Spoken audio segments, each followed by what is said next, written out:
talking about an entire familia's overall power isn't quite the easiest topic to approach.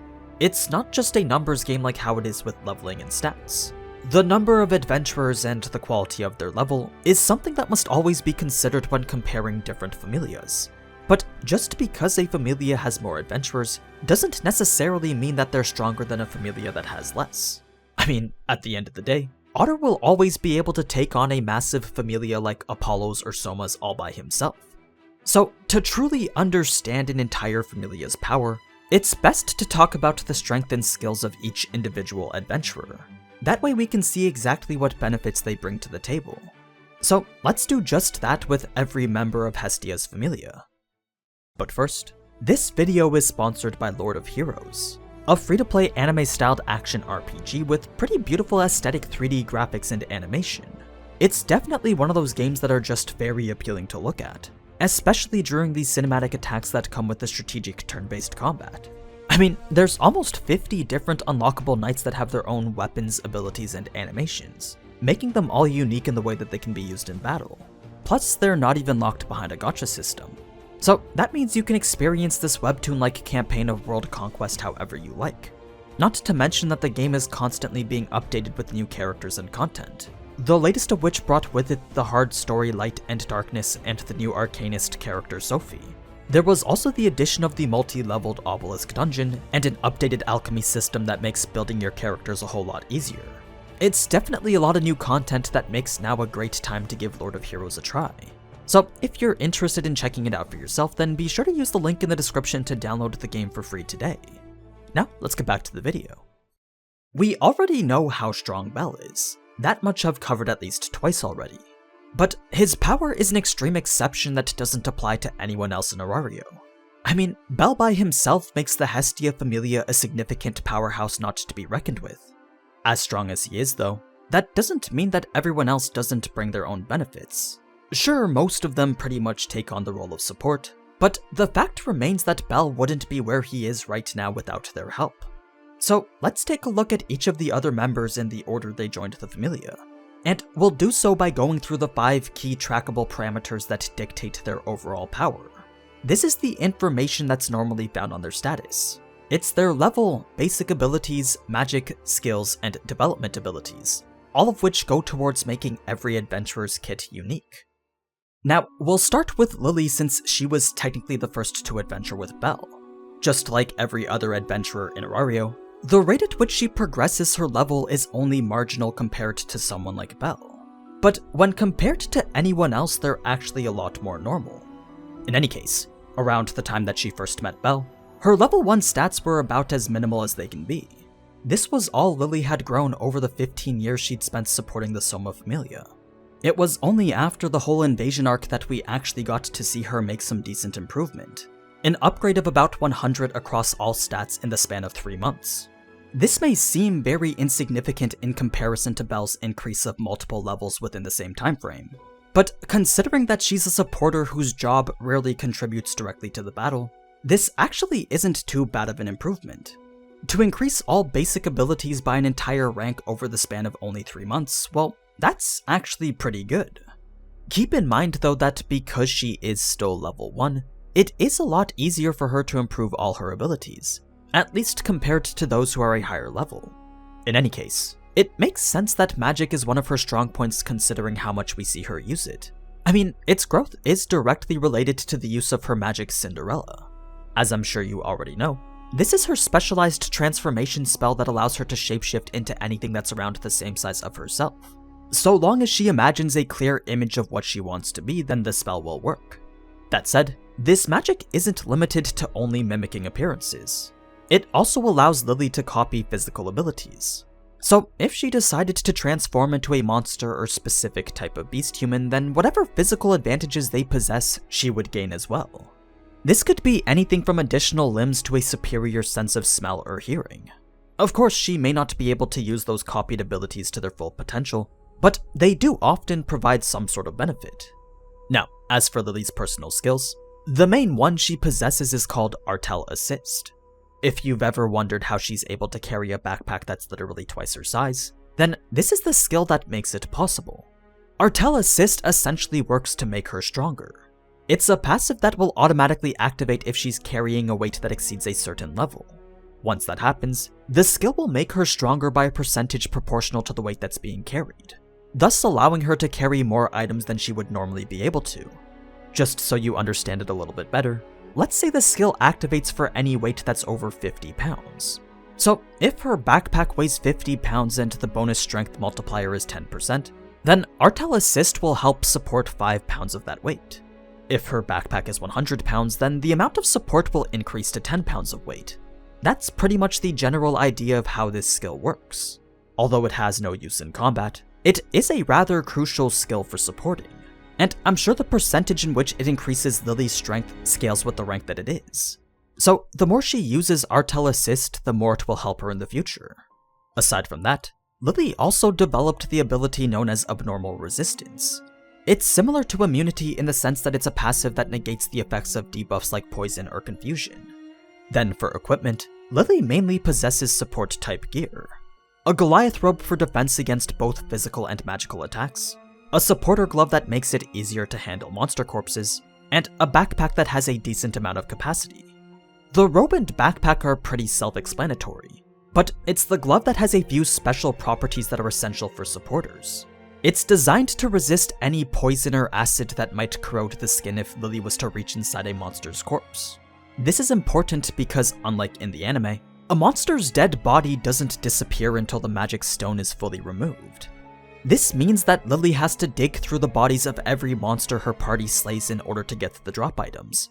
And this includes monsters who have toxic insides that would definitely corrode her skin if it was to make direct contact with her. It's definitely not the most ideal thing to do, but that is the job of a supporter. In any case, the only other thing to mention is Lily's crossbow called Little Ballista. It's a weapon designed by the Goibniu family specifically to be used by Prums. Despite its small size, it can actually do quite a bit of DPS depending on the types of arrows being used.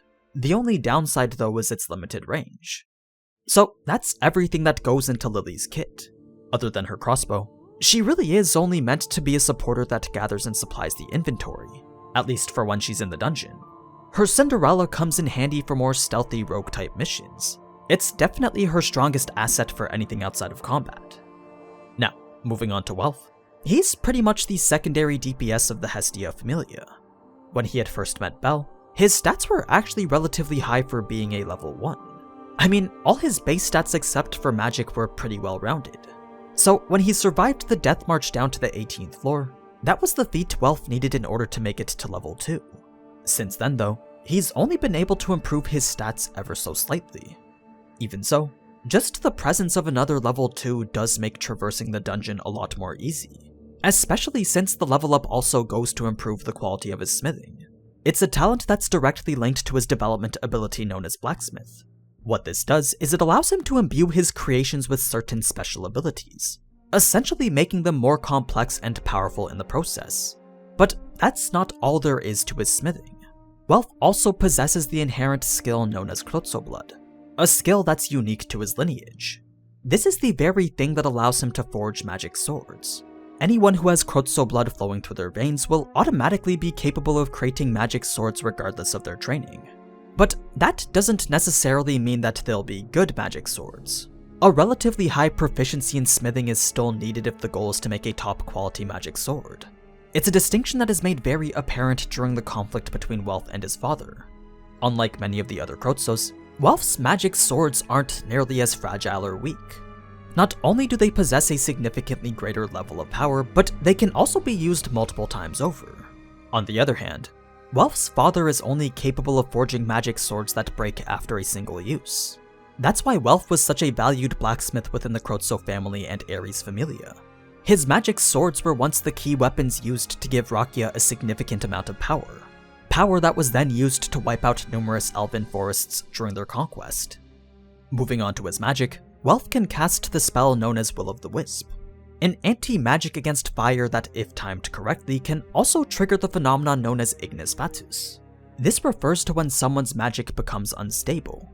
Their magic is rendered into an uncontrollable state and it eventually ends with it self-destructing. So not only does Will of the Wisp cancel the enemy target's magic, but it can also do damage if Ignis Fatuus is triggered as a result. This makes it a very strong counter against mages. We've also seen it be used several times before against monsters like the Hellhounds. Now, moving on to his equipment. We know that he's always forging new magic swords for every serious expedition him and the others go on. But his main weapons are actually a nameless greatsword and a magic longsword named Kazuki. The reason the greatsword doesn't have a name is because weapons crafted solely for himself don't get named. Welf doesn't see the point in naming anything that he's not going to give to others. It is still a very decent sword though, one that's sturdy enough to get him all the way to the lower levels of the dungeon. As for Kazuki, this is a special magic sword that Welf personally crafted to be unbreakable. Unlike his other creations, the strength of this one relies heavily on the magic potential of the wielder. So the more potent the user's magic is, the stronger the sword will be. Not only that, but when Welf is the one to use it, it also resonates with his blood to make it even stronger, surpassing the power of any other magic sword he's ever forged before. Now, those two weapons aside, Welf also carries around a portable smithing set so that he can repair anybody's armor or equipment while in the dungeon, making him quite the reliable person for not only DPS but also maintenance. Next up, we have the team's personal radar Mikoto. She was already level 2 when she had first met Belle. So aside from a minor improvement in all areas after the invasion arc, her stats don't really showcase anything impressive. She does however excel in dexterity and agility over strength and endurance, which does well to complement her skills that are focused on reconnaissance. Mikoto has two versions of what's effectively the same skill, Yatano Black Crow and Yatano White Crow. The Black Crow version is used to detect enemies within a certain range, regardless of whether their presence is concealed or not. So long as they're within the skill's radius, then Mikoto can detect them. The thing is, it can only be used on monsters that Mikoto has encountered before, and that doesn't include clones of the same type of monster. So each individual monster is treated as a separate entity. Now, in this same vein, the White Crow version of this skill is used to detect allies. She can locate any person who shares the same fauna as she does so long as they're within a certain range. And once again, it doesn't matter if they're trying to conceal their presence. So these two skills are very effective for surveying an area. They were especially crucial in getting everyone through the dire situation on the 19th floor, which if you haven't yet watched my video covering how it really happened, then I highly recommend giving it a watch as it does showcase how everyone used their kit to the best of their abilities. Anyway, before we get into her magic, we first need to talk about her proficiency with the high-level casting technique known as concurrent chanting. This allows Mikoto to cast her spells while she's moving or even fighting. Although the likelihood of Ignis Fatuus is significantly increased, to master such a technique enables a lot more flexibility in combat. It also highlights the user's prowess at controlling magic. But because this is such a difficult and dangerous technique to master, very few people are actually capable of using it. And those who can vary greatly in the ways that they do use it. A person's proficiency at concurrent chanting is dependent on how much experience that person has with it. That's why someone like Bells is much more competent at it than someone like Mikoto. In any case, we've only ever seen her use concurrent chanting with her single spell, Futsunomitama, a specific form of gravity magic that increases the gravitational force within a created barrier. Out of all the times we've seen it activated, it's only ever been used to stall for time. I don't think there's been an instance when Mikoto had actually tried to use this as an offensive spell. So it's not clear whether this can be used to inflict damage if the gravitational force exceeds a certain limit. Aside from this, Mikoto shares the same developed resistance that both Lily and Belle have. She also possesses numerous different katana and short swords. After her previous katana was destroyed while fighting the Goliath, Welf crafted a new one out of Ligerfang and Nosteel, creating a third-class weapon that he decided to name Kotetsu. Shortly after this, Takeme Kazuchi had gifted her the female half of a pair of short swords crafted by the Goibnu Familia. So this and Kotetsu are what she currently uses to fight with. Although she is proficient with many other weapons, the katana has always been her preferred weapon of choice. Anyway, all in all, Mikoto leans more towards the DPS side just like Welf. But she is a lot more agile and can provide support in the form of reconnaissance, making her very flexible with regards to the roles and positions she can be in their formation. Now, last but not least, Haruhime could very well be the most valuable asset on the team. That's just how powerful her magic is. But before we get into that, it is worth noting that she's been level 1 for pretty much her entire life. Aside from magic, her stats are by far the lowest on the team. And despite going on numerous expeditions down the dungeon, she still hasn't been able to increase any of her other stats by over 20 points. It seems that the only thing she ever gets to train is her magic, and that's pretty much all she has. As of right now, Haruhime has no skills and no development abilities to speak of. But that doesn't really matter when her one and only spell is one of the most overpowered things in Arario.